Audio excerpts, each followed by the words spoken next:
But Savitri की अमावस्या के दिन ब्रह्मा जी के मुख से प्रकट हुआ है। सौभाग्यवती नारियां अखंड सौभाग्य के लिए बट सावित्री का व्रत आप लोग करते होंगे, कई लोग अखंड सौभाग्य के लिए करेंगे, क्योंकि इस बट के पेड़ के नीचे भगवान विष्णु शंकर जी से विनती करे थे वर के लिए, इसलिए अखंड सौभाग्य का देने वाला, जिसका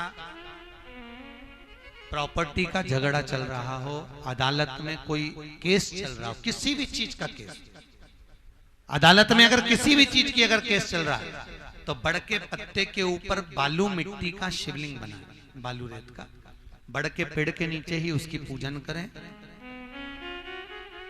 उस पे 3 चम्मच दही चढ़ा दें, अपनी मनोकामना कर कर दही चढ़ाकर उस दही को चम्मच में वापस लेकर आ जाए, शंकर जी की पूजन कर कर उसको विसर्जन करें। वो दही जो लेकर आए, जब अदालत कार्रवाई हो और आप केस के लिए अदालत में जाएं, उसको चंदन में मिलाकर तिलक कर कर जाइए, आपका काम विजय प्राप्त होगी, काम फतेह हो जाएगा। बटकेश्वर महादेव का स्मरण करने से कार्य की सिद्धि होती है। जिस बच्चे का एग्जाम में पास नहीं हो रहा हो, अच्छे नंबर नहीं आ रहे हो, वो भी इस दही का तिलक लगाकर जा सकता। बटकेश्वर ऐसे भगवान शिव विराजमान हैं। 16 श्रृंगार में नारी के हाथ की चूड़ी का कलर अलग हो सकता है, चूड़ी की डिजाइन अलग हो सकती है, चूड़ी अलग हो सकती है, चूड़ी महंगी सस्ती हो सकती है, मंगलसूत्र की कीमत ऊंची नीची हो सकती है, पांव की बिछुड़ी की कीमत ऊंची नीची हो सकती है, कान के कुंडल की कीमत ऊंची नीची हो सकती है। तुम्हारे शरीर पर जितने जितने 16 श्रृंगार हैं उसकी कीमत ऊंची नीची हो सकती है। केवल मंगलसूत्र की डिजाइन बदल सकती है, नाक की लौंग की डिजाइन बदल सकती है, कान के बुंदे की डिजाइन बदल सकती है, हाथ की चूड़ी की डिजाइन बदल सकती है, पांव की पायल की डिजाइन बदल सकती है। केवल नारी के 16 श्रृंगार में एक श्रृंगार ऐसा है जिसकी कीमत जो पहले थी वही कीमत आज तक है और उसकी डिजाइन आज तक नहीं बदली। वो मांग का सिंदूर है, एक जैसी डिजाइन है और एक जैसी कीमत है। सारे श्रृंगार की कीमत अलग, पर मांग में जो सिंदूर डाला जाता है वो एक कीमत का होता है, एक डिजाइन का होता है और एक जैसा होता है, और वो सबसे भारी होता है। सावित्री यमराज से कह रही है मेरे पति को छोड़ दो। यमराज कह रहा है सावित्री तेरा पति मर चुका है, मांग के सिंदूर को पोंछ दे। सावित्री कहती है पूरा श्रृंगार उतार दूंगी पर मांग का सिंदूर नहीं पूछने दूंगी। तब यमराज ने कहा जब तक तू मेरे मांग का अपनी मांग का सिंदूर नहीं उतारती तब तक तू मेरे पास नहीं आ सकती।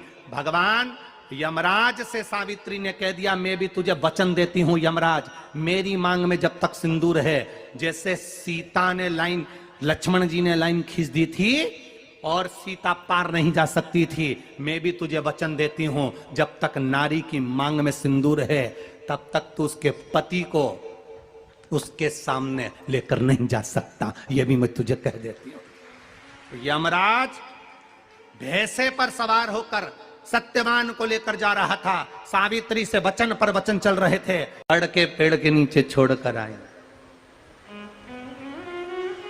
क्या चाहिए तुझको, क्या चाहिए तुझको, क्या दूं मैं तुझको, कुछ मांग ले मुझसे। सावित्री कहती है क्या दोगे आप, मेरे पति के प्राण दे दो बस वापिस, और कुछ नहीं चाहिए। यमराज यमलोक में प्रवेश करने लगा, मांग के सिंदूर में से थोड़ा सा सिंदूर सावित्री ने केवल हाथ में लेकर अपनी बिंदी पर जो लगाया, सत्यवान को लेकर यमराज अंदर नहीं जा पाया। बाहर खड़े होकर कहता है मांग ले, मैं तुझे एक वचन नहीं, तू बोले तो मैं 2 वचन दे देता हूं, तू बोले तो मैं 3 वचन दे देता हूं, तू मांग क्या चाहिए। तब सावित्री ने कहा देना चाहते हो, हाँ। अब यमराज को लगा कि लालच में पड़ गई सावित्री, तब कहा पहला वचन दीजिए, मेरे अंधे सास ससुर के नेत्र वापिस आ जाएं। यमराज ने कहा तथास्तु। दूसरा वचन दीजिए, मेरे सास ससुर अपने पोता पोती का मुख देखें। यमराज ने कह दिया तथास्तु।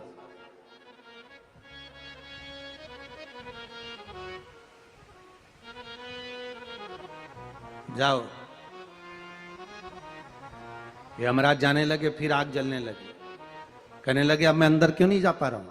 सावित्री कहती है तुमने वर दिया है, मेरे सास ससुर पोता पोती का मुख देखें, उनके बेटे को तुम ले जाओगे तो पोता पोती कहां से होगा? छोड़कर जाओ। सावित्री है, पति को वापिस लेकर आ गए। कर्जा मुक्ति के लिए सारे वृक्षों में अगर कोई श्रेष्ठ वृक्ष माना गया है तो वो बट का वृक्ष माना गया महाराज। इसलिए प्रशासनिक कार्य के लिए, मानसिक टेंशन में, परेशानियों में बटकेश्वर महादेव का स्मरण किया जाए।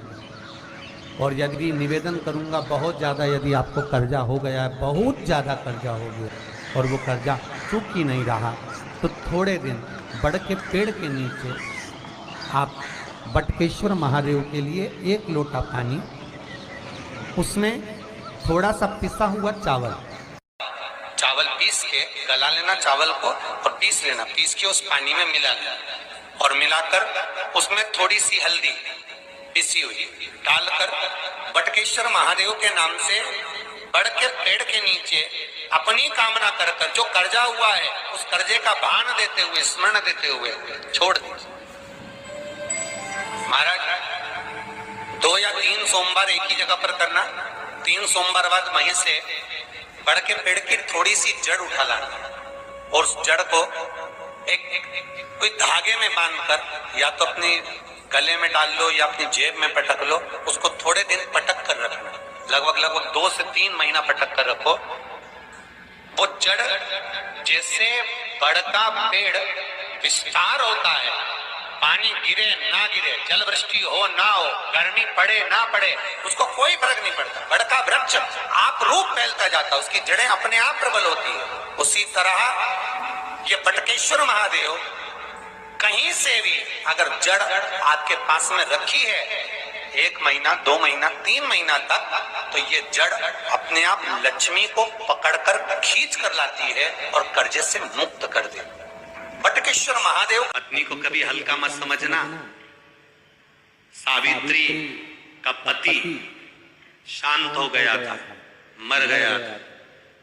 बड़ के पेड़ के नीचे यमराज उसको लेने के लिए आ गए और सावित्री को छोड़कर यम उसके पति के प्राण लेकर जाने लगा।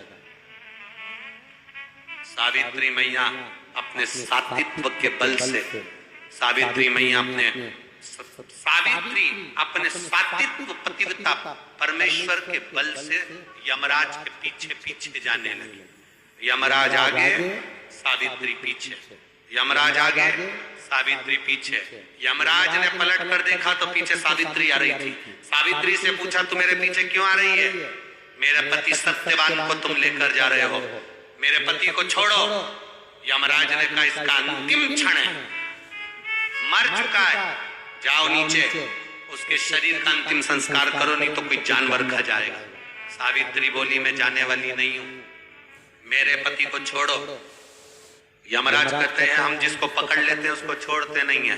यमराज लेकर जाने लगे, सावित्री और पीछे चली, सामने यमलोक था, अंदर सावित्री जाने लगी तो यमराज ने रोक दिया, रोक, कहां जा रही है तू, अंदर क्यों प्रवेश कर रही है, मेरे पति सत्यवान को छोड़ दो।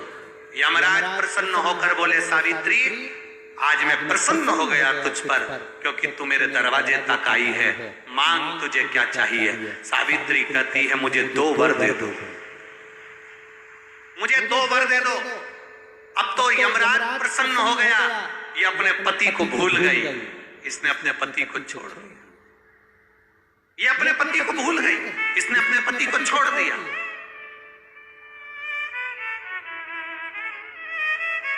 और इसने अपने पति को छोड़ दिया, अब ये कुछ मांगेगी, 2 वर मांगेगी तो मैं इसको 2 वर दे दूंगा। यमराज प्रसन्न हो गए, अपनी पति को छोड़ा इसने। यमराज ने कहा अपने पति को छोड़कर जो तू 2 मांगेगी मैं दे दूंगा, बस पति मत मांग। तो सावित्री ने कह दिया नहीं मांगूंगी पति। ठीक है, मांगो। सावित्री ने कहा पहला वर दीजिए। मेरे सास ससुर की आंख में रोशनी नहीं है, उनकी आंखों से दिखता नहीं है, बस इतना सा वर दे दो, उनकी आंख की रोशनी आ जाए और वो अपनी गोद में अपने पोते को खिलाएं, बस ऐसा वर दे दीजिए। यमराज प्रसन्न हो गए, इसने पति नहीं मांगा, तथास्तु। अब यमराज ने कहा दूसरा वर मांगो।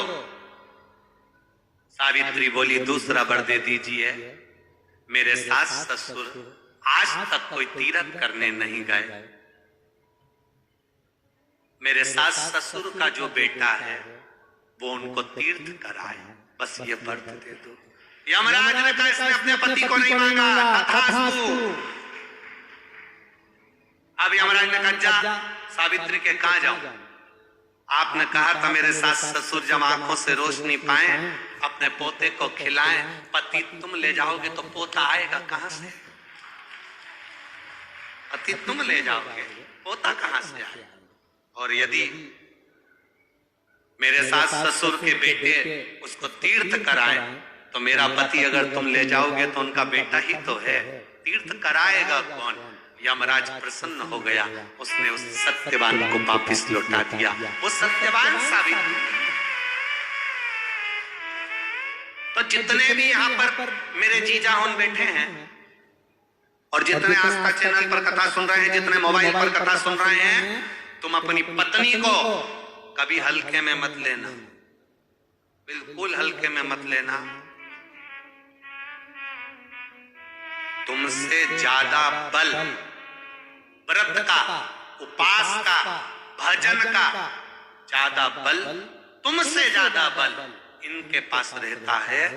तुम सोचो कि बोल रहे हो कि मैं मंदिर में हूं, उसको बिना घंटी के घंटी बजती है दिमाग, वो तुरंत पहचान जाता है, तुरंत।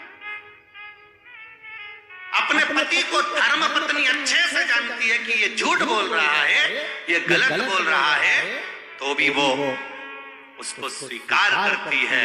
उसी तरह परमात्मा को मालूम है कि ये झूठ बोल रहा है, उसके बाद भी वो स्वीकार कर यहाँ तक बुला रहा है, ये उसको मालूम है।